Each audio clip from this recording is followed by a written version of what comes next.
Bandiraɓe sehilaɓe Récaprimien, c'est dimanche, il est 18h. Au sommaire de Récaprim, les Mauritaniens sont unanimes, Ghazouani et la continuité des régimes précédents.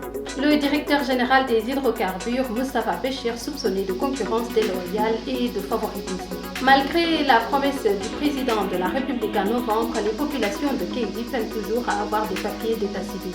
15 années après le départ de Ould Taya, les Mauritaniens sont unanimes à reconnaître que les petites injustices sont toujours à l'ordre du jour. Les abus d'autorité et de pouvoir n'ont pas disparu, les difficultés quotidiennes sont toujours les mêmes et les pauvres sont toujours pauvres et les riches encore plus riches. En arrivant au pouvoir, le président Ould Ghazouani s'était engagé à changer la situation, suscitant à l'occasion l'espoir vite déçu comme les différents régimes successifs depuis l'indépendance. Le gouvernement mauritanien s'est officiellement excusé auprès des habitants de Tivrid pour les exactions subies récemment lors de leurs protestations contre la décharge à proximité de leurs habitations dont ils demandaient la fermeture. Une vidéo montrant des gendarmes en train de molester des femmes qui manifestaient pacifiquement avait circulé sur la toile. Des excuses présentées aux membres du mouvement de contestation par le commissaire des droits de l'homme, Mohamed Al-Hassan Ould Boukress. Le commissaire a condamné la répression et les abus sauvages dont ont été victimes les habitants de Tivrid simplement pour avoir rejeté pacifiquement la persistance de cette décharge dans leur village. Après plus de 6 mois d'instruction du dossier de l'ancien président Ould Aziz, le silence du parquet général de Nouakchott inquiète l'opinion publique mauritanienne et les observateurs. Les fuites d'enregistrements audio relayées par les proches de l'ancien président a pour objectif de discréditer la commission d'enquête parlementaire et à retarder la procédure judiciaire. L'un des scénarios attendus par la défense est le report de la constitution des membres de la Haute Cour de justice. La machine judiciaire marque ainsi un temps d'arrêt.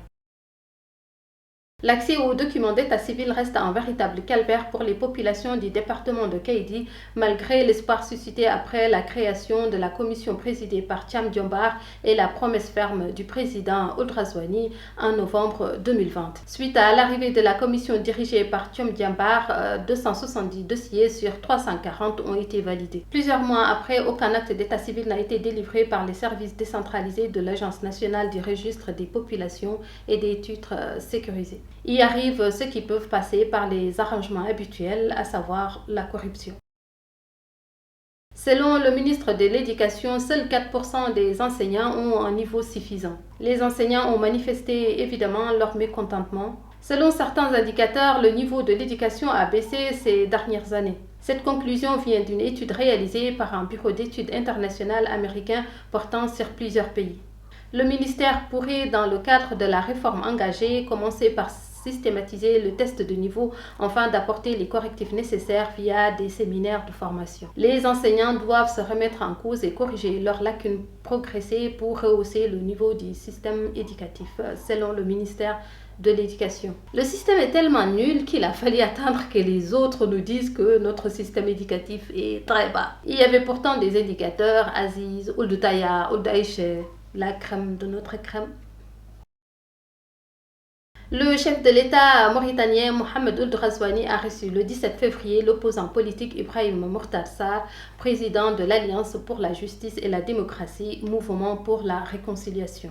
Pour rappel, Ibrahim Mortar Sarr avait été emprisonné de 1986 à 1990 dans le cadre de son engagement en faveur des droits des Noirs de Mauritanie.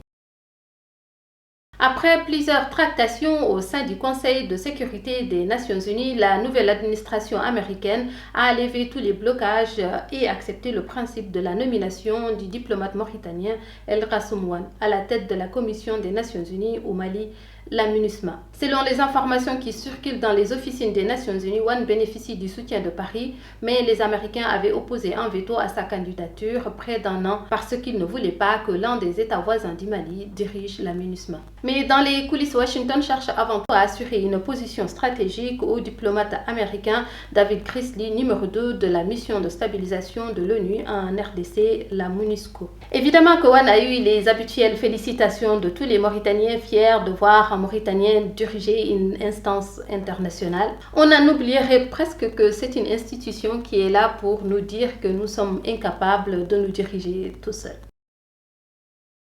Il y a quelques jours, l'entreprise de communication britannique UNVR a mis en ligne sur son compte LinkedIn une vidéo dans laquelle sa directrice générale, Mme Krisa Tsouraki, apparaît en plein entretien avec le directeur général des hydrocarbures au ministère du pétrole de la Mauritanie, M.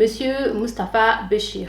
La société UNVR figure parmi les 5 firmes internationales préqualifiées pour le contrat de l'élaboration et la mise en œuvre d'une stratégie et d'une campagne de communication pour le ministère du pétrole de la Mauritanie. Cette vidéo suggère assez d'accointances du genre délit d'initié, concurrence déloyale, privilèges et favoritisme. Nous sommes dans ce cas de figure à la limite du motif de disqualification tout en suscitant légitimement la remise en question de la confiance accordée à la transparence des procédures prônées non seulement par la législation mauritanienne, mais surtout par les procédures de la Banque mondiale qui finance cette mission.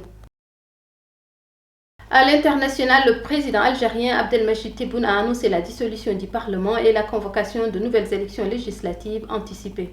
Il a par ailleurs annoncé un remaniement ministériel dans les prochaines 48 heures et une grâce présidentielle à 60 détenus d'Irak au mouvement de la contestation. Le président algérien a promis que les prochaines élections mettront fin à la fraude et qu'elles seront supervisées par une institution indépendante sans intervention du chef de l'État, réaffirmant sa volonté de mettre fin aux doutes à propos des institutions électorales. Le président Tebboune a invité les jeunes à prendre part à ces élections, ajoutant que la nouvelle constitution apportera l'appui financier et moral à la jeunesse. Voilà, c'est la fin de cette édition. Merci de l'avoir suivi. N'hésitez pas à partager, à liker et à commenter. On se retrouve dimanche prochain. En attendant, prenez soin de vous et de vos proches.